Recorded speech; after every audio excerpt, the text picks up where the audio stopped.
Então, até onde eu falei que depois... Eram parábolas contadas a pessoas simples, trabalhadoras de trabalho duro no campo, e as sete parábolas do reino, do rei, parou.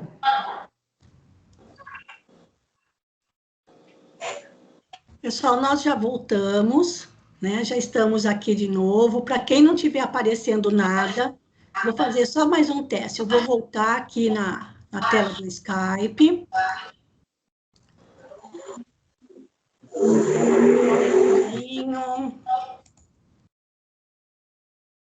Vamos ver quem mais está com o áudio aberto aqui. Já fechei, pronto. Voltou, estou aqui na tela do Skype de novo. Se ainda não estiver aparecendo para alguém, entra e sai outra vez, porque agora parece que está todo mundo aqui de novo. E vamos lá outra vez, sem problema algum. Fazia tempo que a gente não caía.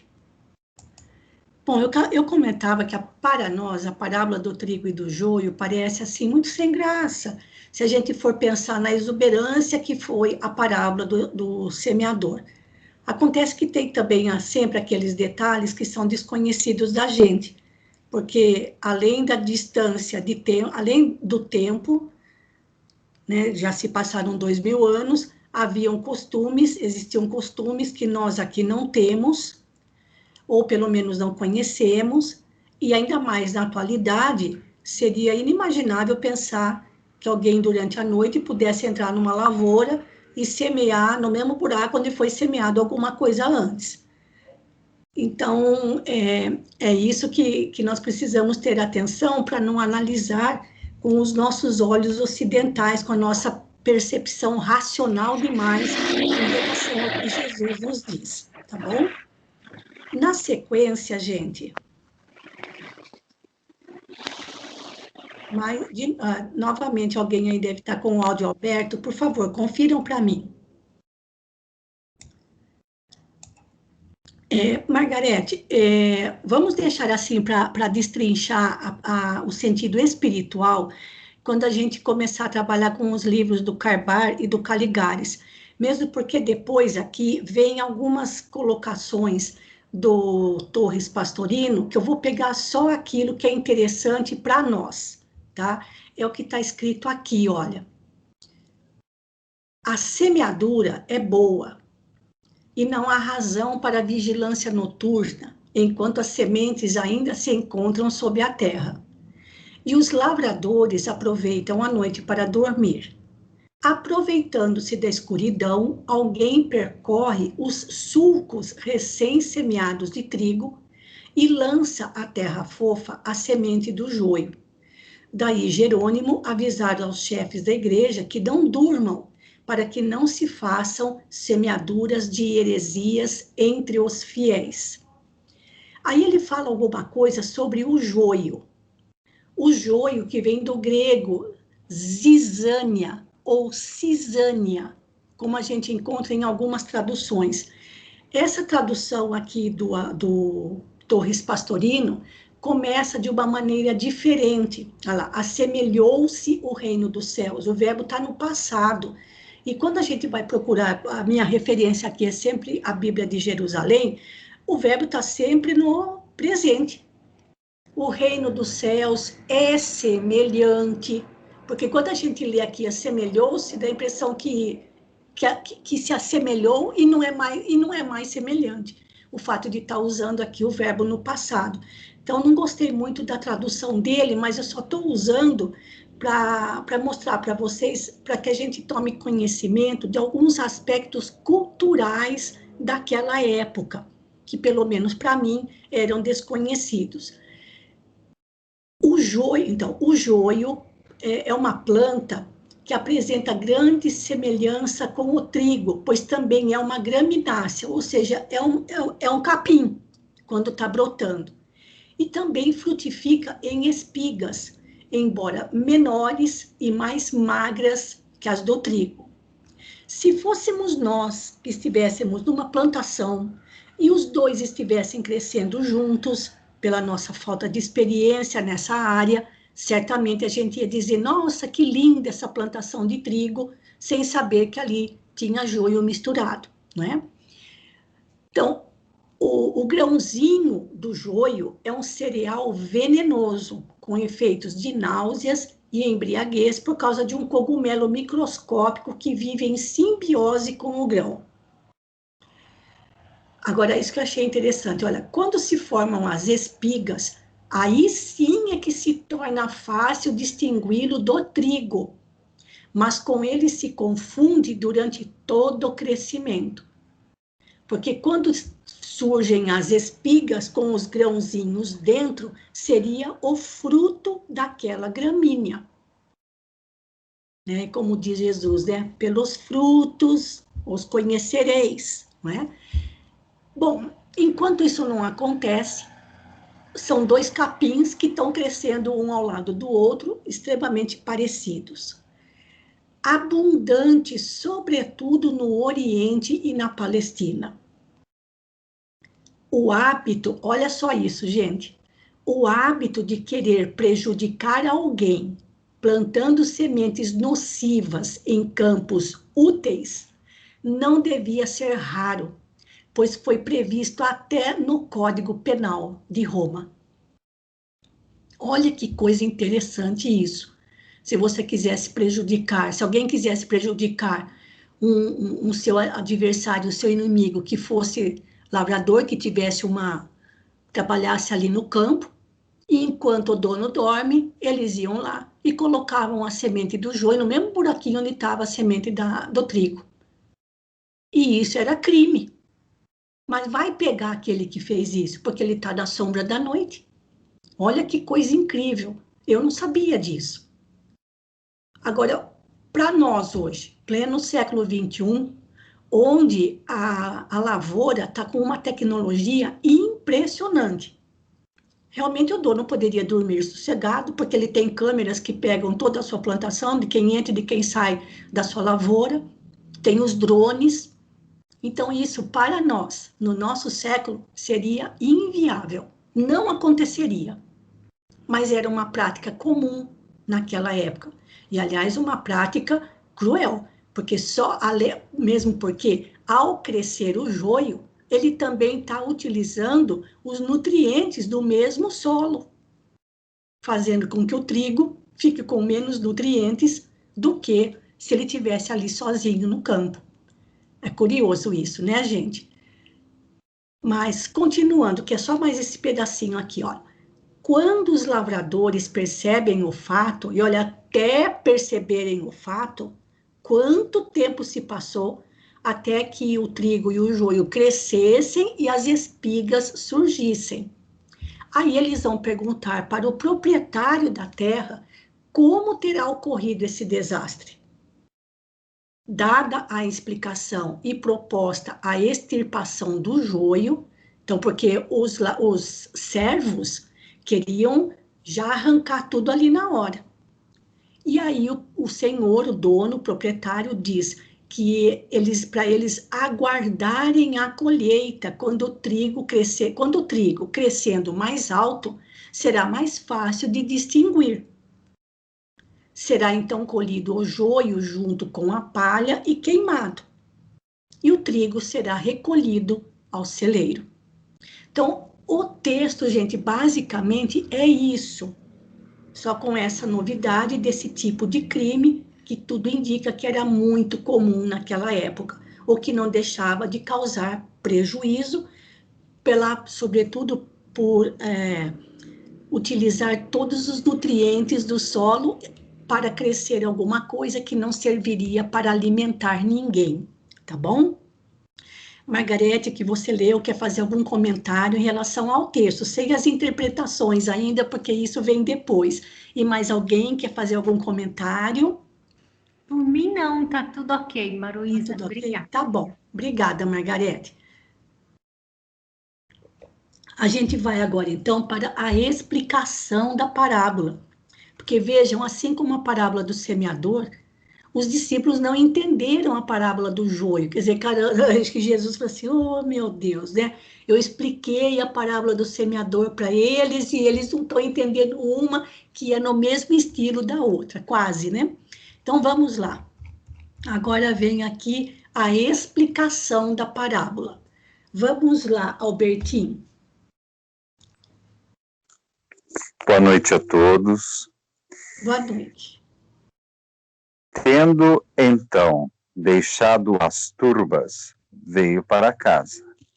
E, aproximando-se dele, seus discípulos disseram, explica-nos a parábola do joio do campo. Respondendo, disse, o semeador da boa semente é o filho do homem. O campo é o mundo. A boa semente são os filhos do reino. O joio são os filhos do mal. O inimigo que o semeou é o adversário. A colheita é o término do éon. Os ceifeiros são os espíritos mensageiros. Então, como é colhido o joio e queimado no fogo, assim será no término do ponto. Enviará o Filho do Homem seus mensageiros e recolherão de seu reino todas as pedras de tropeço e os que agem ilegalmente, e os lançarão na fornalha de fogo. Aí haverá choro e ranger de dentes. Então os justos brilharão como o sol no reino do Pai deles. Quem tem ouvidos, ouça. Bom, infelizmente, gente, essa tradução não está realmente muito legal, porque já é bastante bastante antiga essa coleção. Então, vamos primeiro aclarar algumas coisas aqui nesse sentido. Turba significa multidão, né? Que o dia já devia estar terminando, passou um tempão lá conversando, contando as parábolas, e quando chega, e veio para casa. Casa de quem? De Simão Pedro, porque Jesus, a partir de que ele passou a viver em Cafarnaum, ele ficava na casa de Simão Pedro. Bem, outra coisa, o que significa filho do homem? Se nós tomarmos ao pé da letra, pela nossa percepção ocidental, assim, você está brincando, filho do homem, homem não tem filho. Quem tem filho é a mulher. Quem dá à luz é a mulher. Acontece que existiam duas denominações entre os judeus. É uma tradição. Filho do homem e filho de mulher. Filho do homem, usando essa expressão filho do homem, ela era usada para designar aqueles enviados divinos, emissários divinos, que vinham até o planeta com uma missão muito especial. Ou seja, eles nasciam aqui no planeta com uma missão muito especial e não mais voltariam. E filho de mulher é aquele espírito que reencarna, desencarna, reencarna, desencarna, e assim vai. Tanto é que Jesus, ao falar de João Batista, ele disse que entre os filhos de mulher, ninguém se equiparava a João Batista. Ou seja, entre todos os bilhões de espíritos ligados ao nosso planeta, que morre, renasce, o maior de todos era João Batista. E acima de João Batista, claro, Jesus. Então, na verdade, o que Jesus está dizendo aqui? O semeador da boa semente sou eu, viu, pessoal? Eu sou um filho de homem, porque eu estou aqui numa missão especial, tá bom? É isso que ele começou falando aqui. Porque lá na parábola diz, né, que o homem saiu para semear uma boa semente. Depois a gente vai ver o que é a boa semente aqui, olha. O campo é o mundo, fica fácil de entender, né? A boa semente são os filhos do reino. De qual reino? Do reino dos romanos, dos persas, dos assírios? Reino de quem? O reino dos céus. O joio são os filhos do mal. Em algumas tradições, aliás, traduções, ao invés de filho do mal, fala que é filho do diabo. Essas traduções, às vezes, mais complicam do que auxiliam. Ele poderia ter falado filhos do reino e filhos do reino do mal. O reino do bem e o reino do mal. Tá? O inimigo que semeou é o adversário. No caso da parábola, é adversário de quem? Do dono da propriedade. Mas aqui Jesus está dando para eles uma primeira interpretação espiritual. O inimigo que semeou é o adversário. Adversário do quê? Adversário do bem, ou adversário da boa semente. Porque aqui já dá para a gente ver que tem uma separação, né? Os filhos do reino e os filhos do reino do mal. Então, do reino do bem e do reino do mal. A colheita é o término do eon, outra palavrinha que nós não usamos, porque aqui, já na Bíblia de Jerusalém, significa fim do mundo. A colheita é o término do fim do mundo. Mas o que? O planeta vai explodir, vai todo mundo morrer, é o juízo final? Não. É o fim de um ciclo evolutivo, que é para onde nós estamos caminhando, nós estamos fazendo essa travessia. Nós estamos em plena peregrinação pelo deserto, até encontrarmos ali uma terra prometida para nós, simbolicamente falando. Então, a colheita é feita quando se terminam ciclos evolutivos. E isso é um alerta para nós, porque está dizendo que essa colheita vai acontecer ou já está acontecendo? Já está acontecendo. Desde quando? Pelo menos desde quando Jesus veio. Os ceifeiros são aqueles que colhem, né? Uma palavra que a gente não usa muito também. Ceifar significa colher. Então, os ceifeiros ou ceifadores são os que colhem o trigo e o joio. São os espíritos mensageiros. Aqui na minha tradução da Bíblia de Jerusalém aparece a palavra anjo, mas a gente já leu anteriormente, numa das nossas lições lá para trás, que nós vimos que a denominação que se dá para anjo, arcanjo, os serafins e querubins, são espíritos já redimidos, que trabalham diretamente unidos a Jesus, para auxiliá-lo na construção do reino dos céus, aqui nesse planeta. Então, quem faz a separação daqueles que já estão sintonizados com o reino dos céus, separado dos que estão sintonizados ainda com a maldade, com a ignorância, não somos nós. Por quê? Porque nós ainda não sabemos separar ainda.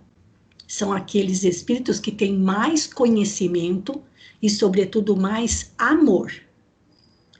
Então, como é colhido o joio e queimado no fogo, assim será no término do eon, de novo. Ou seja, no final de um ciclo. Falar que foi queimado no fogo é uma expressão também. O fogo no Evangelho, ele pode ter dois sentidos. Tanto no sentido de sofrimento, as fornalhas ardentes do fogo do inferno, mostrando um sofrimento muito intenso, e claro, sofrimento muito intenso aqui no planeta, mas também pode ser utilizado como sendo a representação do espírito, porque o fogo produz luz e aquece. Tá bom? Então, aqui no caso, é fogo no sentido de sofrimento. Então, o que vai acontecer nesse término de um ciclo evolutivo? E também esse término, gente, não tem data marcada. Já passaram tantas datas. Primeiro falaram que ia ser no ano 2000. Depois passou para 2012. Não aconteceu nada. Depois passou para 2019, ainda jogaram a culpa no Chico Xavier, dizendo que era uma predição que ele tinha feito. Agora estão falando que é não sei das quantas. Então, cada hora eles colocam uma data. Mas o próprio Jesus disse que nenhum de nós sabe, só o Pai sabe, quando esse ciclo evolutivo vai acabar de fato. O que acontece é que essa seleção já está acontecendo. Então, de que maneira se faz isso? Enviará o Filho do Homem, olha lá, de novo, o Filho do Homem é o próprio Jesus, seus mensageiros, ou seja, espíritos mais evoluídos, e recolherão de seu reino todas as pedras de tropeço e os que agem ilegalmente. Novamente, eu vou pegar para vocês o que eu tenho aqui na Bíblia de Jerusalém, onde está completamente diferente. Ele diz: o Filho do Homem enviará seus anjos e eles apanharão do seu reino todos os escândalos e os que praticam a iniquidade. Está bem diferente a tradução que ele usa aqui.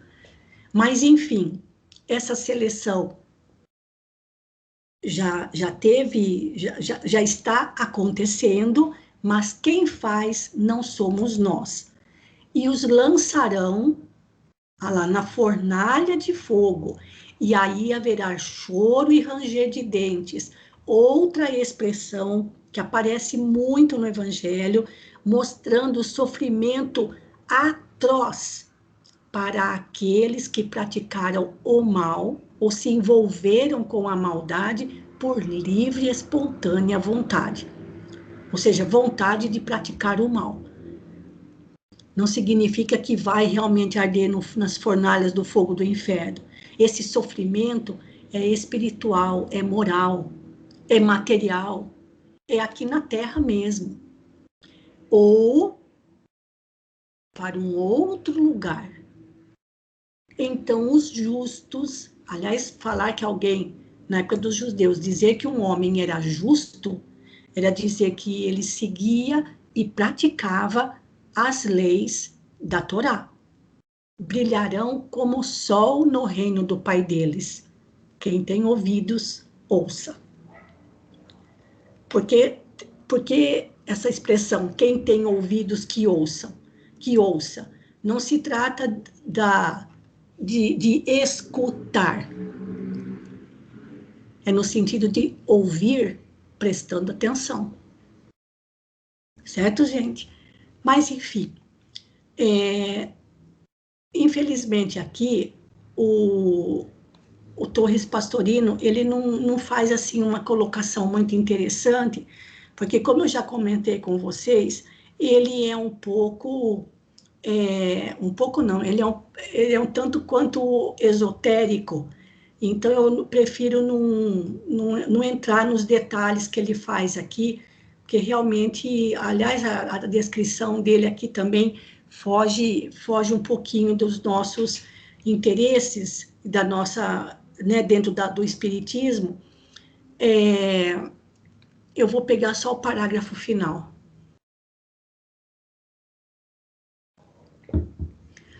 Aqui, ó. Olha, esse pedacinho aqui, olha. Se o orgulho e a vaidade predominarem, aqui, ó. Só em outras vidas, e depois de passar pelo fogo da dor, receberão novas oportunidades, porque o amor do Pai é incomensurável, ilimitado, infinito, eterno. E a hora do nosso encontro com o Criador soará para todos, né? Embora ainda vá demorar milênios e milênios. Então, aí sim, o que ele fala aqui é um pouquinho mais interessante.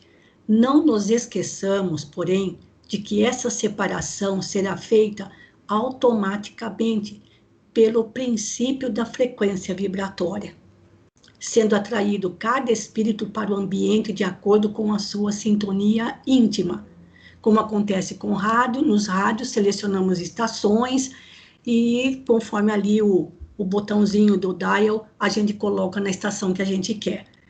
Ou seja, o que separa a gente não vai ter um juízo final. Não, você era o trigo bom, a boa semente, filho do reino, você vai para a minha direita. Não, você era o filho do mal, você era o joio, semente que não produz, que não auxilia em nada, nem para alimento serve, você vai para a minha esquerda e vai sofrer eternamente no fogo do inferno. Não é nada disso. É que a gente vai procurando os nossos cantos na espiritualidade pela nossa frequência vibratória. E essa frequência vibratória é que pega, porque a gente não consegue esconder de ninguém na espiritualidade. Enquanto encarnados, a gente pode até disfarçar perante os outros, mas na espiritualidade não, tá bom? Albertinho, quer fazer algum comentário? Mais alguém quer fazer algum comentário? Tá tudo bem explicado, Maruísa, né? A única coisa, assim, que eu gostaria de colocar, né, é que quando se fala diabo, demônio, essas coisas, nada mais é do que uma humanificação do que não é bem, do que não é bom, né? Ou seja, é sempre aquela necessidade de humanizar alguma situação para o nosso entendimento, né? Então, é mais isso, mas o texto está muito bem explicado, né? E o negócio, né? Cisânia, joio, né? Ou seja, é tudo ser separado do trigo. Isso. Bom, nós ainda temos um tempinho, nós vamos tentar levantar, primeiramente, os personagens envolvidos. Eu vou voltar, então, lá para o PowerPoint e vou nessa tela agora aqui, olha.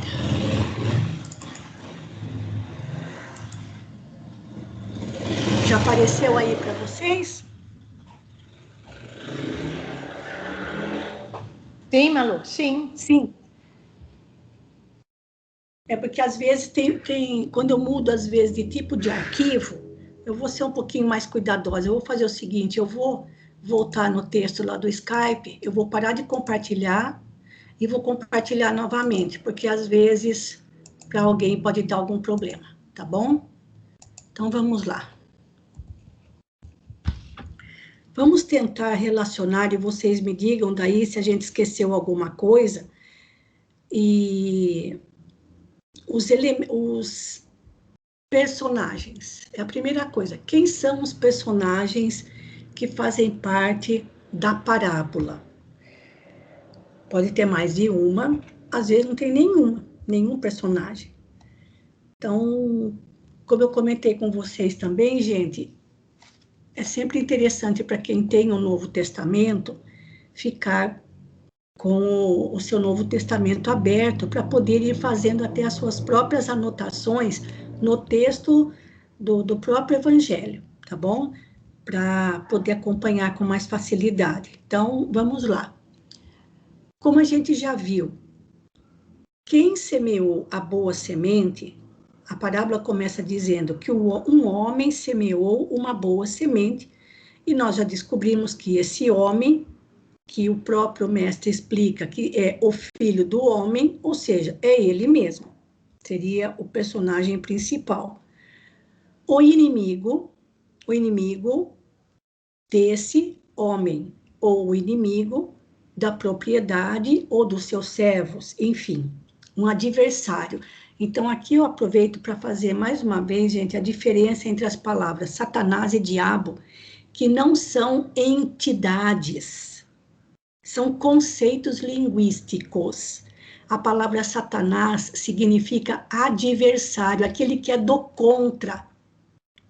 Então, todo aquele que é contrário à mensagem de Jesus, que é contrário ao Evangelho, que é contrário ao bem, ele está agindo satanicamente. Não que ele seja o próprio Satanás, que para muita gente ainda causa muito medo, ainda mais na cabecinha das crianças. E a palavra diabo é a mesma coisa, na sua raiz, Diabo vem de diabólico, que vem de separar em dois. Por isso que tem o di, para separar em dois caminhos ou duas opiniões contraditórias. E também significa espalhar. Então, não só eu divido em dois conceitos ou em duas opiniões contrárias entre si e ainda por cima esparramo para todo mundo. Quem assim faz está agindo diabolicamente. Em outras palavras, os pobres diabo coitados somos nós mesmos, porque é assim que a gente vem fazendo há um bocado de tempo. Nós temos os servos que trabalhavam no campo, temos o proprietário, temos os ceifeiros, ou os que colhem a produção agrícola. Só isso. Espera aí, deixa eu voltar lá. Só que aqui, gente, nós precisamos, assim, agora sim é o momento da gente começar a tentar descobrir o significado, já tirando um significado espiritual para cada elemento, ou para cada personagem, não é? No caso, o homem é o próprio Jesus, não é? Por ele próprio se designa como o Filho do Homem. O inimigo não é um, é todo aquele que não quer que essa lavoura do bem cresça e alimente, porque o trigo é plantado para alimentar. Então, todo aquele que é contrário à boa semeadura, ele está se colocando como um adversário do bem, né? Ou melhor, está agindo satanicamente. Os servos são aqueles que auxiliam nessa lavoura do bem, que já estão engajados na lavoura do bem, auxiliando o proprietário. Quem é o proprietário do campo? Se o campo é o mundo, o proprietário é Deus. E quem são os ceifeiros que vão separar o trigo do joio?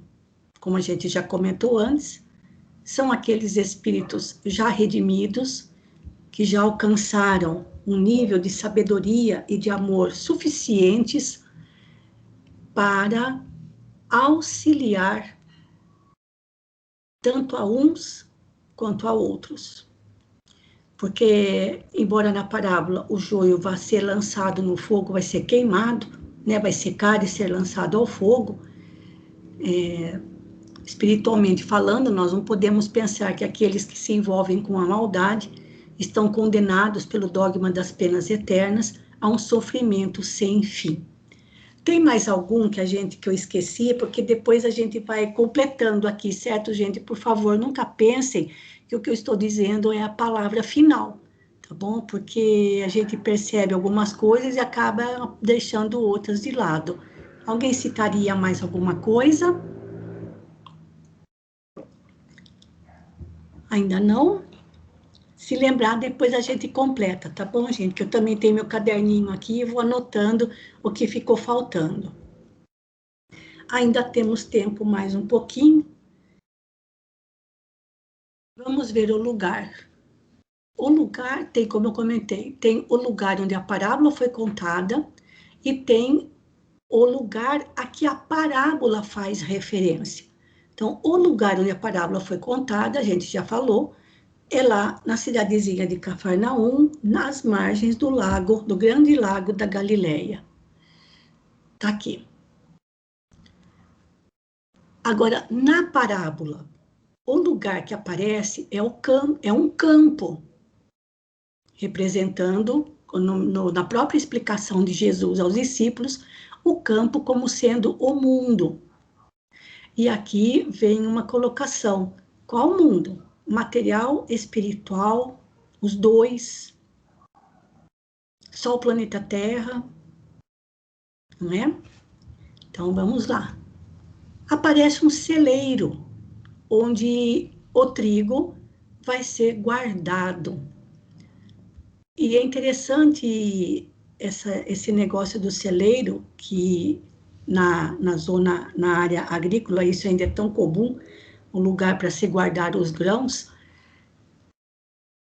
lembrando que tem sempre um objetivo para guardar, para depois poder alimentar.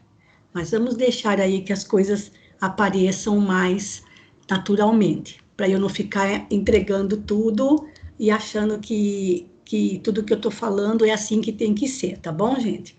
Agora, o tempo. Nós também já comentamos na parábola do semeador que todas as parábolas, todas as conversas com Jesus eram ao longo do dia, por causa da luz do sol, da claridade do dia, né? Como que dizendo, e o dia no Evangelho, ele tem um significado de oportunidade de trabalho, porque à noite ninguém fazia nada. Então, falar que alguma coisa que Jesus contou ou fez alguma coisa durante o dia, significa oportunidade de trabalho que Jesus exemplificou. Mas também tem o tempo da parábola. Tem tempo para semear, tem o tempo da colheita, e tem o tempo que se refere ao final de um ciclo evolutivo, que lá na tradução do Pastorino ele chama de éon. São esses: tempo de semear, tempo de colher e um final de ciclo. Mas esse final de ciclo não é um final com data marcada no calendário, porque isso já está ocorrendo devagarzinho, porque é assim que as coisas acontecem espiritualmente, mas essa separação já está ocorrendo. Tá bom, gente? E eu acho que não temos mais nada aqui. Deixa eu ver se eu coloquei aqui. Ah, os elementos ou objetos. Tá, só mais esse para a gente terminar. E na próxima semana a gente retoma daqui. Objetos e elementos tem bastante. A boa semente, que na verdade, quando Jesus explica a parábola, a boa semente são aqueles que já estão sintonizados no bem, no campo, que além de ser um local, esse campo também pode representar o nosso mundo íntimo, o joio, o trigo, claro, os feixes, lembrando que o joio, eles são juntados em feixes. É aí que entra a história da sintonia. Os maus, os que estão envolvidos na sintonia da maldade, eles se buscam por si próprios. Não precisa ninguém falar, olha, vai lá porque você vai encontrar alguém que pensa como você. Nem precisa. Eles acabam se descobrindo, se encontrando. Tem o celeiro, que também pode ser colocado como objeto. A fornalha ardente, representando sofrimento intenso. O choro e o ranger de dentes. Sofrimento para aqueles, mas esse sofrimento não é castigo, dentro da lei de causa e efeito, são oportunidades de aprendizado.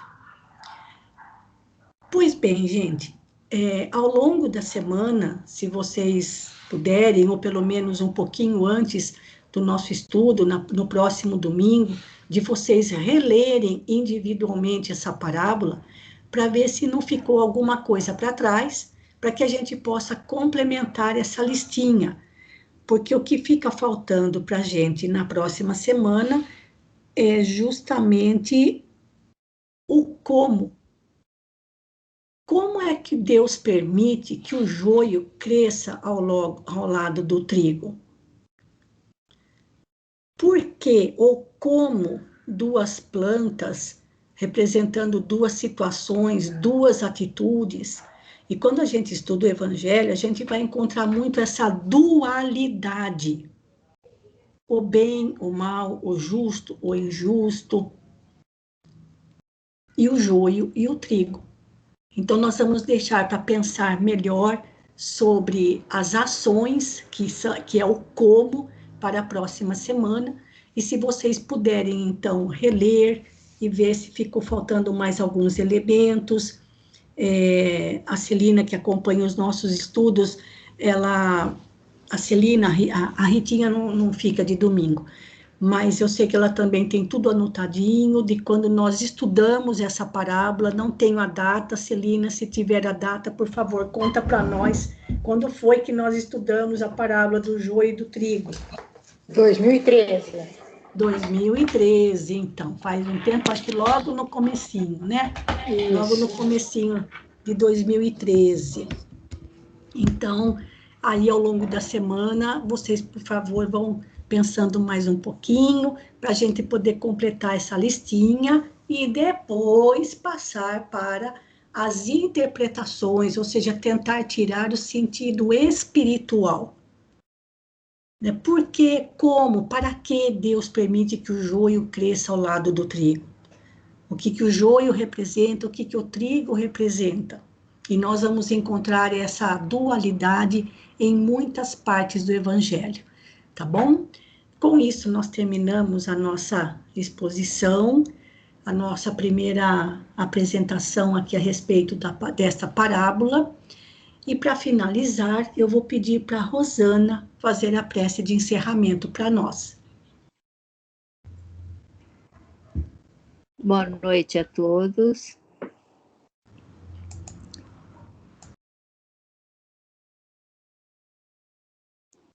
Elevemos nosso pensamento em Deus, em nosso Senhor Jesus Cristo, nosso Consolador e Salvador, agradecendo por mais uma noite de estudo, mais esse discernimento, que consigamos separar o joio do trigo, que sejamos a boa semente, Senhor.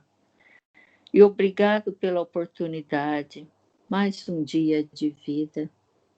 Senhor, sejamos a sua semente do bem, que tanto as suas palavras nos orienta no nosso caminho para a nossa evolução. Senhor Jesus, que as suas palavras, que são eternas, que sirvam para nós, no nosso entendimento, no nosso caminho e na nossa vida, que sejamos, Senhor, os seus mensageiros aqui, que continuamos a sua palavra, Senhor, e continuamos semeando o bem a todos. Que assim, que continue, Senhor, nos orientando, que seguimos sempre a sua palavra, Senhor. Que esse estudo do Evangelho seja para nós a nossa esperança, o nosso ânimo nos dias de hoje. Que tenhamos, Senhor, a força, que sejamos o seu adubo de esperança, Senhor, para vivermos, para levarmos toda essa nossa esperança. Senhor, ajude-nos a ter mais fé, para que consigamos ultrapassar os obstáculos nos dias de hoje. Obrigado aos benfeitores que tanto nos orientam. Obrigado, Senhor, por mais um dia. Obrigado, Senhor, por tuas palavras, que esteja conosco em todos os nossos caminhos, pensamentos e ações. Assim seja. Graças a Deus. Obrigado, nosso Pai Criador.